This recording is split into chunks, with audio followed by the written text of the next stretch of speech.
Well, good morning. Today is Wednesday, the 16th of April, and today we are in Exodus chapter 16. We're going to be reading verses 1 through 13.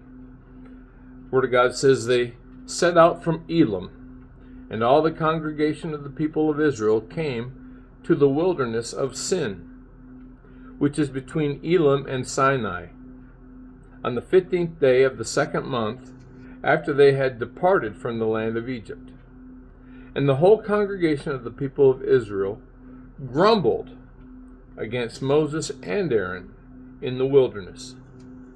And the people of Israel said to them, Would that we had died by the hand of the Lord in the land of Egypt, when we sat by the meat pots and ate bread to the full. For you have brought us out into this wilderness to kill this whole assembly with hunger. Then the Lord said to Moses, Behold, I am about to rain bread from heaven for you, and the people shall go out and gather a day's portion every day, that I may test them, whether they will walk in my law or not. On the sixth day, when they prepare what they bring in, it will be twice as much as they gather daily. So Moses and Aaron said to all the people of Israel, At evening you shall know that it was the Lord who brought you out of the land of Egypt.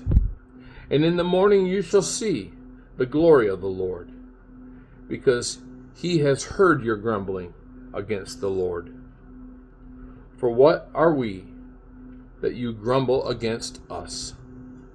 And Moses said, When the Lord gives you in the evening meat to eat, and in the morning bread to the full, because the Lord has heard your grumbling, that you grumble against him, what are we?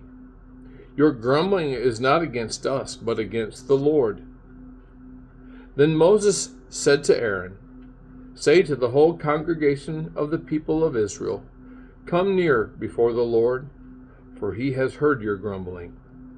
And as soon as Aaron spoke to the whole congregation of the people of Israel, they looked toward the wilderness, and behold, the glory of the Lord appeared in the cloud. And the Lord said to Moses, I have heard the grumbling of the people of Israel. Say to them, At twilight you shall eat meat, and in the morning you shall be filled with bread. Then you shall know that I am the Lord your God. In the evening quail came up and covered the camp, and in the morning dew lay around the camp. Again, we read that the people of Israel were grumbling, even saying to Moses and Aaron, we'd have been better off dying in Egypt. At least back there we were sitting at the meat pots and eating bread to the full, and now you brought us out into the wilderness to starve to death. And it's a testament to how quickly people forget the good that God does. Remember, they had witnessed the 10 plagues of Egypt. They had witnessed the parting of the Red Sea, how they walked across on dry ground, and Pharaoh's army was drowned in the sea. I mean, in chapter 15, just one chapter earlier, they were singing the song of Moses, singing the Lord has triumphed gloriously, and the horse and the rider, he's drowned in the sea. And they're singing and they're rejoicing, and then they get thirsty and they're complaining and grumbling. And then God made the waters sweet, and then led them to a place where they came to Elim. That was the name of the place, Elim, where there were 12 springs of water and 70 palm trees, and they camped there by the water. So all of these blessings, as soon as the trials come, as soon as the testing came, what did they do? They grumbled. They complained. They murmured. They lacked faith to believe that God was going to, just like he had in the past, take care of them, that God was going to continue to lead them and feed them and guide them and provide for them.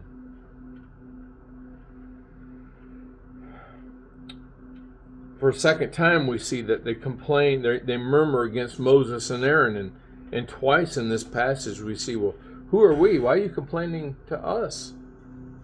Who are we? It's God that you need to talk to. It's God that's the one who's led you out here, not us. And so there's that aspect of the lesson here. What else can we glean? Well, we see that even though God was testing them, He still heard their grumbling. He still heard their pleas, and He provided for them miraculously. And that's the patience of the Lord, right?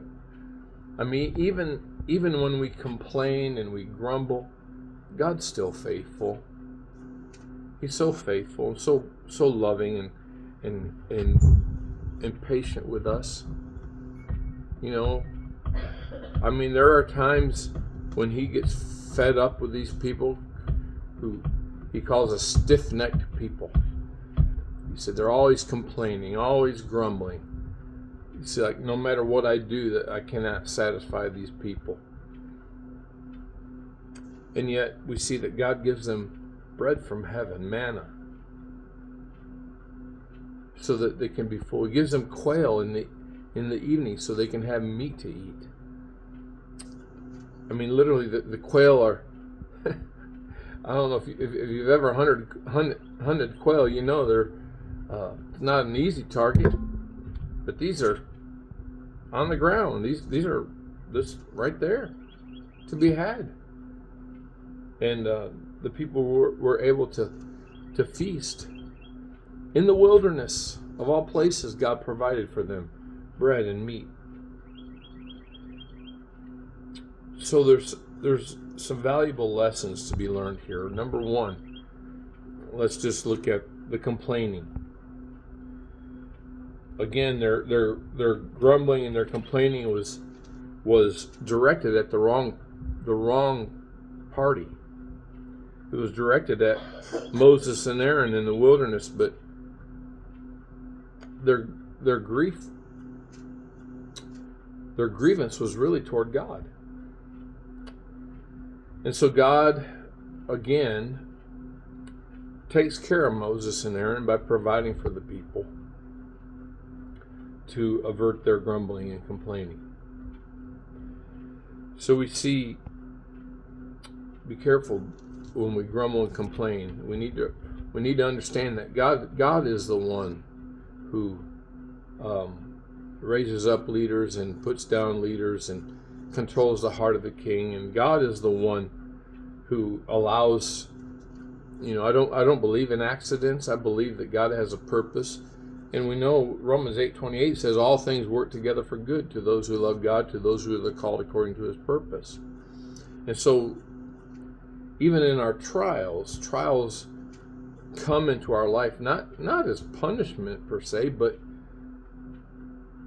to sharpen our dependence on God and increase our faith. So that's lesson number one. Lesson number two, let's think about God's provision. That here are a people who are seemingly forgetting all of the blessings that God has already done for them, and now they're complaining. It's just, you can't please them. They're like a spoiled child. I think of all things, Harry Potter, his cousin Dudley, in one of the episodes, one of the movies, I believe, I don't remember which one,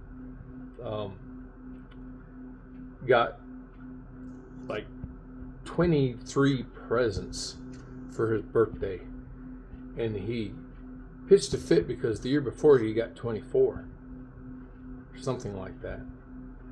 And he was just spoiled. was pathetic. And this is like the children of Israel here.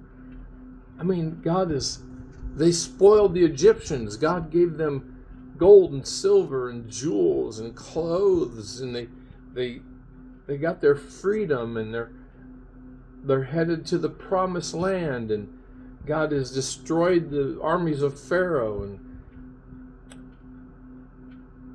God made the water sweet that was bitter, so he took care of that need already, and now they're complaining about being hungry.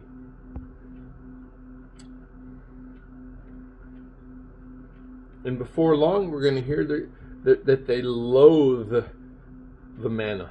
They're sick of the manna. Just be glad. Can't you just be glad that God provided you bread in the wilderness? But they're just never satisfied. And sometimes we can be like that, can't we? It's like instead of counting our blessings and naming them one by one every day, what do? We focus on what we don't have, or we focus on what hurts instead of being, I have one of my deacons. He says, my knee hurts, but I'm just glad I have a knee. When you think of people who've lost a leg, amputees, they wish they had a leg that hurt.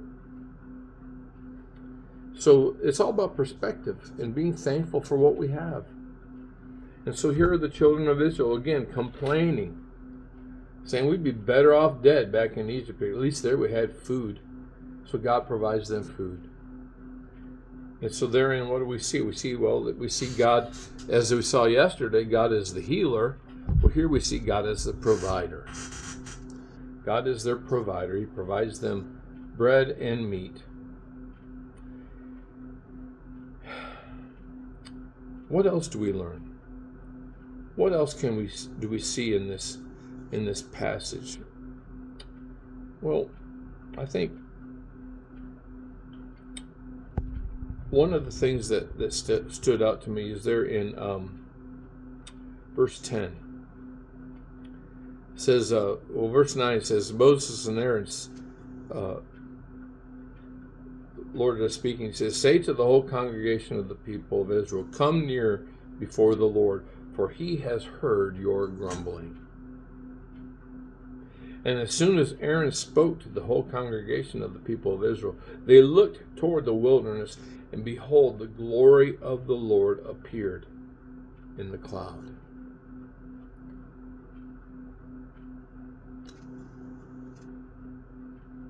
I think it's important that we look for the glory of the Lord.